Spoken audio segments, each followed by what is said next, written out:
ফরিদপুরের ভাঙ্গা ও পার্শ্ববর্তী সড়কে মৃত্যুর মিছিল। পৃথক সড়ক দুর্ঘটনায় পুত্র, দুই ভাই ও স্কুল শিক্ষার্থী সহ প্রাণ গেল 7 জনের, আহত 2। স্টাফ রিপোর্টার বিপ্লব কুমার দাসের তথ্য চিত্রে দেখুন বিস্তারিত। ফরিদপুরের ভাঙ্গায় পৃথক সড়ক দুর্ঘটনায় 5 জন নিহত হয়েছে।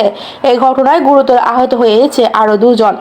এছাড়া ভাঙ্গার পার্শ্ববর্তী ঢাকা খুলনা মহাসড়কের মুকসুদপুরের চরবল্লবদী সরকারি প্রাথমিক বিদ্যালয়ের সামনে মোটরসাইকেলে 2 জন যাত্রী নিহত হয়। এছাড়া আরেক পৃথক ঘটনায় উপজেলার মানিকদহ ইউনিয়নের রাজাপুর গ্রামের শেখ রজব আলীর স্ত্রী রিজিয়া বেগম 65 মোটরসাইকেলের ধাক্কায় নিহত হয়। জানা গেছে, সকালে ফরিদপুর বরিশাল মহাসড়কের কৈডুবি সদরদি নামক স্থানে এবং দুপুরের দিকে হামেরদি নামক স্থানে পৃথক এই 2 ঘটনা ঘটে। নিহতরা হলো কাশেম শিকদার 40, তার পুত্র মুরসালিন 8, আপন ভাই নাজমুল শিকদার 37। এদের সকলের বাড়ি গোপালগঞ্জের মুকসুদপুর উপজেলার কোয়ালদিয়া গ্রামে। অপরদিকে দুপুরের দিকে একই মহাসড়ক উপজেলার কৈডুবি সদরদি নামক স্থানে শ্রাবন্তী আক্তার 16 নামে এক কলেজ শিক্ষার্থী নিহত হয়। নিহত শিক্ষার্থী উপজেলার খামিনারবাগ গ্রামের শাহাদাত হোসেনের মেয়ে।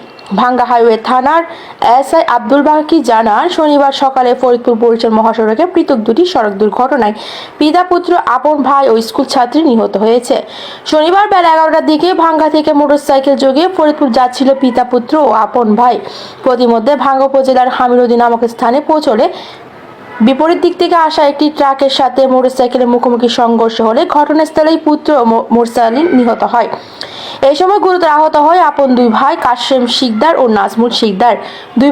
দুই ভাইকে ফরিদপুর মেডিকেল নেওয়া হলে কর্তব্যরত চিকিৎসক তাদেরকে মৃত ঘোষণা করেন।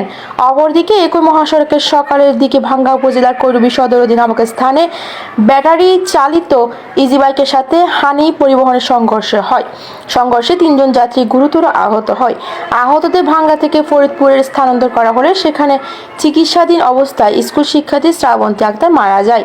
এই সময় ভাঙ্গা হাসপাতালের সামনে স্বজনদের আহাজারিতে এলাকার পরিবেশ ভারী হয়ে ওঠে।